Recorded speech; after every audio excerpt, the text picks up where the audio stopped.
Hello বন্ধুরা, আসসালামু আলাইকুম। আপনারা সবাই কেমন আছেন? আশা করি ভালো আছেন।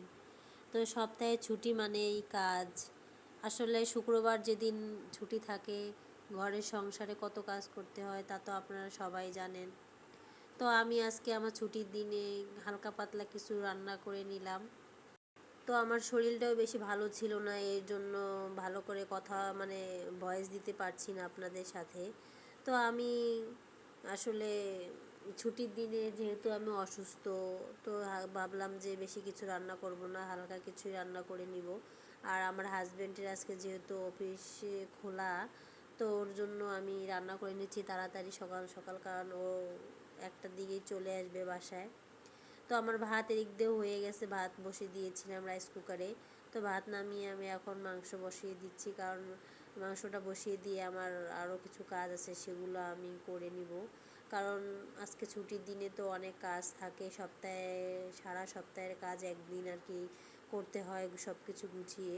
আসলে প্রতিদিনের কাজ প্রতিদিনই করি, কিন্তু তারপরও সপ্তাহে একদিন কাজ থাকে, অনেক পরিশ্রম করতে হয়।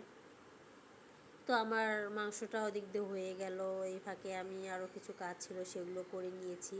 তো এখন আমি এখানে আলু আর বেগুন ভাজি বসিয়ে দিয়েছিলাম। তো আমার রান্না বাড়া শেষ করে আমি কিছু সবজি ছিল সেগুলো পরিষ্কার করে নিলাম, আর কাঁচামরিচ আমি পরিষ্কার করে নিয়েছি, আর ধনিয়া পাতাটা কেটে রেখে দিয়েছি। কারণ ধনিয়া পাতা এভাবে কেটে ধুয়ে ফ্রিজে রাখলে, অনেক দিন সংরক্ষণ করে রাখলে আর কি অনেক দিন খাওয়া যায়।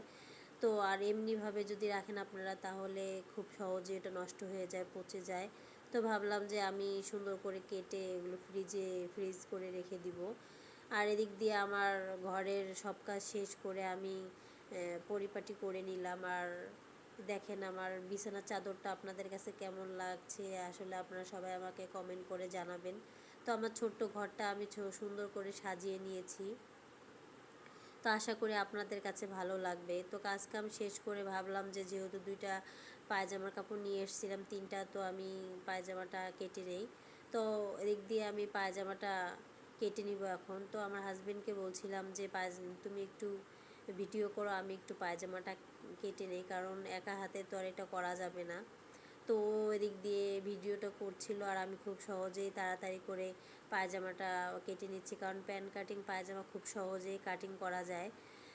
আসলে আমি সময়ের অভাবে আপনাদের সাথে ফুল ভিডিওটা আর কি শেয়ার করতে পারিনি, কিছু কিছু আর কি শেয়ার করছি।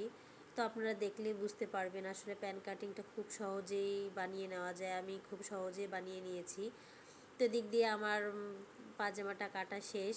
তো রাবার ছিল না, এই জন্য আর কি পায়জামাটা আমার বানানো হয়নি, এমনিতেই আর কি কেটে বানিয়ে রেখেছি, পায়জামার রাবার লাগানো হয়নি। তো আমি শুধু এমনিতেই কেটে আর কি বানিয়ে নিয়েছি। দেখেন পায়জামাটা প্যান্ট কাটিং পায়জামা, আসলে আমি প্যান্ট কাটিং সালোয়ারটাই ব্যবহার করি। আসলে দেখেন কত সুন্দর করে বানিয়ে নিয়েছি, আপনাদের কাছে অবশ্যই ভালো লাগবে। আমি আপনাদের সাথে আরও ভালো ভালো ভিডিও শেয়ার করব ইনশাল্লাহ। আপনারা আমার পাশে থাকলে আমি আরও ভালো ভালো ভিডিও আর কি ছাড়বো, আপনাদের সাথে শেয়ার করব।